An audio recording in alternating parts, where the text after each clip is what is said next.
Hello and welcome to How to Get Started in IT. I'm your host, Cherokee Boose, and today we're going to be talking about how to survive the Microsoft Ignite conference. So, Microsoft Ignite. By the way, I'll be there. Find me at booth 1607 with fellow edutainer Mike Rodrick and the ITProTV team, so stop by and say hi. So today I thought I would share some information with you, really information that I wish someone would have shared with me before my first time attending Microsoft Ignite. Well, the first thing is, if you haven't already registered, you're not going to be able to for this year. Tickets sold out on September 4th. The event starts on November 4th, so that's actually 2 months prior to the event start. You'll need to get your tickets and register early. Tickets, all right, how much do they cost? With that being said, my ticket was $2,395 plus pre-day workshops and lodging. So just keep that in mind when budgeting for the next year. Talking about lodging, where should you stay? And how many hotels are there in Orlando? Should I really get in on that early and book my hotel? Absolutely. There are a few hotels such as the Rosen Center Hotel, the Hyatt Regency, and the Hilton Hotel that are actually connected to the Orange County Convention Center. So those are prime. As a matter of fact, Microsoft does reserve certain blocks for hotel reservations, and I would recommend using one of those event-approved hotels for a couple of reasons. Number one, because they're closer. Number two, you normally get a discounted rate. And three, well, transportation. This is a key thing, especially if you are traveling from outside the area. I'm a native Floridian and happen to live not too far from Orlando, so it really helps for me to have my own vehicle. For those of you who don't have a vehicle and don't want to rent one, you might want to consider utilizing one of those event hotels because they do provide transportation and bus routes for you there. However, there is parking if you decide to take or rent a vehicle. I paid $25 last year for parking, but I will say you'll want to get there early to make sure the spots don't fill up. Also, getting there early. Monday morning is, well, of course, the keynote, and you want to make sure that you don't miss that special presentation. So if you're taking a bus or planning on driving, just leave a little early so you don't miss that keynote. So just a couple other things when it comes to parking and transportation. If you plan on attending the celebration to Universal Studios, I don't believe you can take an Uber into the park. So you might want to just keep that in mind and make sure that you find a bus route to take you into the park. Last year, they gave us a wristband and you go into the park and then you have to get back on the appropriate bus if you want to color coordinate that with your wristband just so you know which bus you're getting on. However, I did take an Uber back to the hotel. There is a first in, first out type transportation line leaving the park. I will say it was a bit of a nightmare. We waited for several minutes on the side of the road just waiting for our Uber. So taking a bus is probably your best bet, not only arriving to the theme park, but also returning as well. And keeping in mind, I did mention parking on site, but there's also a little bit of a walk depending on which parking lot. If you go into the overfilled parking lots, you may need to take a shuttle to the conference site. So keep that in mind in terms of time management, especially for that first day. You don't want to miss that keynote. I would just say plan to arrive early. So I don't want to make you, wait too early, but if you're waiting to get your badge and so forth Monday morning, you'll want to give yourself at least an hour before the keynote. One thing that I thought was really cool of Microsoft to offer this year was childcare. And on your My Ignite registration page, you can go there and navigate to a section they have on the left-hand pane that will show you where you can download that form for childcare submission, an application submission. Another thing you'll want to consider is attire. What should you wear? Are people going to be dressed casually, formally? Well, it's kind of a mix, so I would say go with what you're most comfortable in. For me, I like to wear sneakers, so I knew that was a big plus. And I was so glad that I did because the Orange County Convention Center is well over 2 million square feet. And that's not only it. The conference spills over into portions of the adjacent hotels, so you'll be walking quite a bit. Please do not wear any shoes that will cause you blisters or duress in any way. The temperature fluctuations also happen inside of that building. So for me, last year at the end of September, it was still sort of hot here in Florida. So I was hot for the majority of the time. I did bring a sports coat and I took it off during the sessions, but as I was walking around and meeting people, I typically had that on. Now this year, with the event a few months later, it might not be as hot in that area. However, some people were saying they were cold. So just kind of know yourself and know if you run hot or cold, or maybe bring a sweater or something to cover up with. Something else that Microsoft rolled out this year was kind of an upgrade to last year's session catalog. This year they have something called a session scheduler to help you with FOMO, or fear of missing out. There are just so many events and so many individual presentations, it's hard to decide which ones to go see. So the session scheduler is a great way to really take advantage of time management to be able to see the sessions that you are most interested in. And talking about sessions, well, what type of sessions does the event have to offer? So I already mentioned the keynote, which would be given by Satya Nadella or some other big key players of the event. But there are also 4 other additional keynotes that are kind of represented in the form of tech keynotes. So keep that in mind. If you're not able to sit in person, if you're not able to attend the event, that's fine. The keynotes will be streamed, and there are also viewing areas throughout the convention center where you can watch those keynotes streamed. There are a couple different other types of presentations as well. They have about 30 different breakout rooms, 12 theater sessions, which are more or less inside and around the actual conference. So those are typically shorter than the breakout or theater sessions.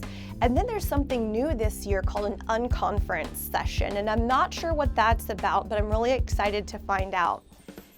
There are also 16 learning paths that build upon each other. So one example of that learning path would be a track they put together called IT Administrator's Guide to Managing Productivity in the Cloud.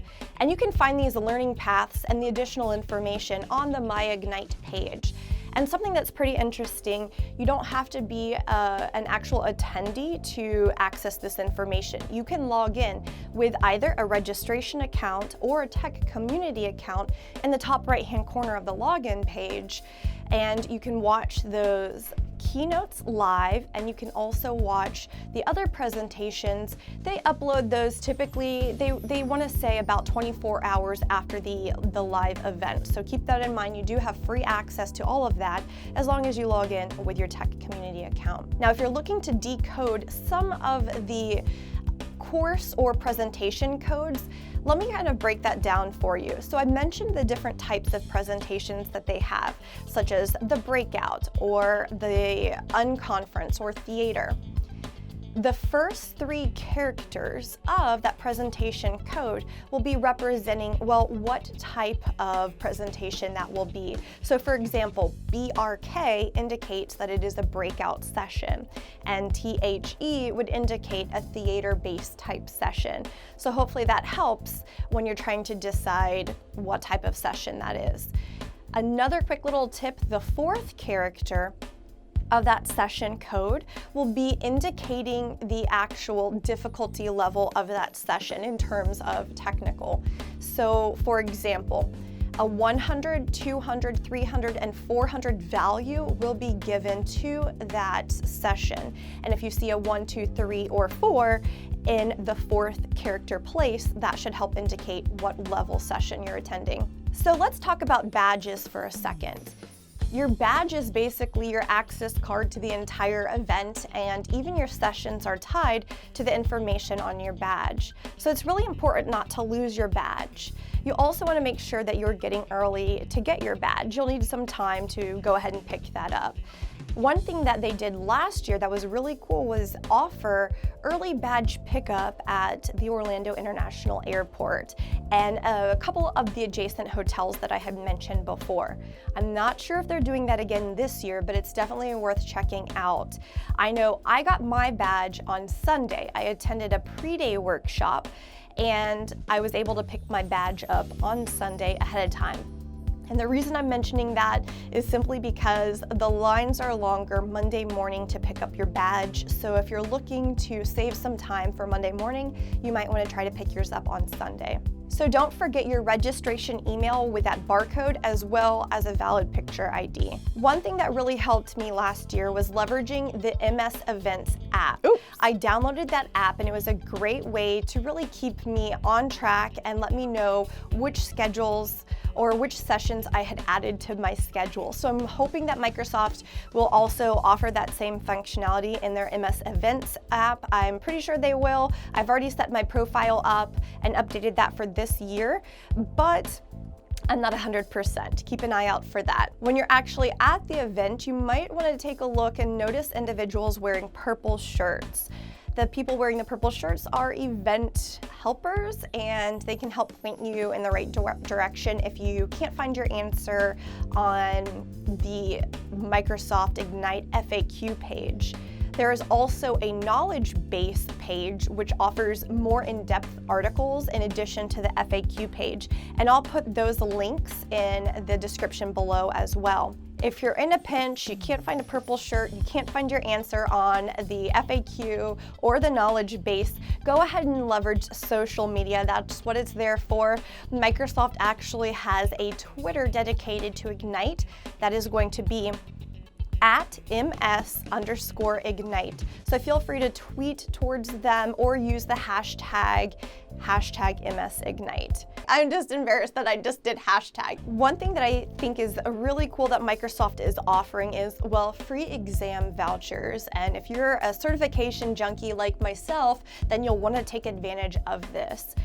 If you register via the Pearson VUE Testing Center webpage, you'll put in the Orange County Convention Center zip code in your zip code field, and then select the MS Events radio button to schedule that exam. You'll notice the price drop down to $0, which can be some great savings. For instance, in the United States, the exam prices range from $99 to $165. So that's really nice.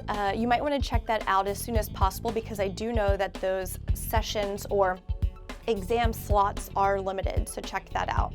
Let's take a moment to talk about conference food. It may be very tempting to walk past all the chocolate and sodas and desserts, but keep in mind you're going to need some nutrition to sustain yourself for that very long week. Some of my days start, well, for example, an exam I have scheduled starts at 7 a.m.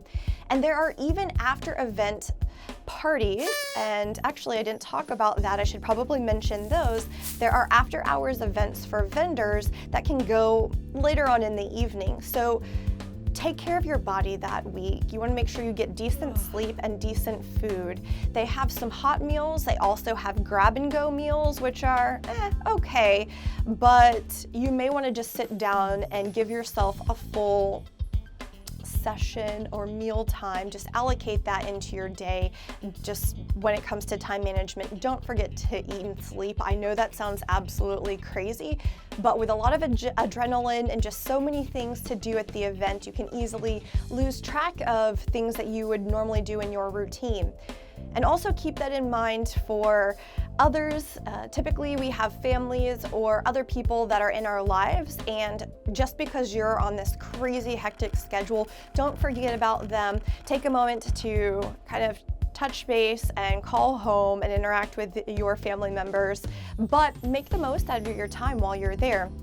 I would also urge you to get outside of your comfort zone, go and interact and meet with new people. Don't just focus on collecting swag on the conference floor.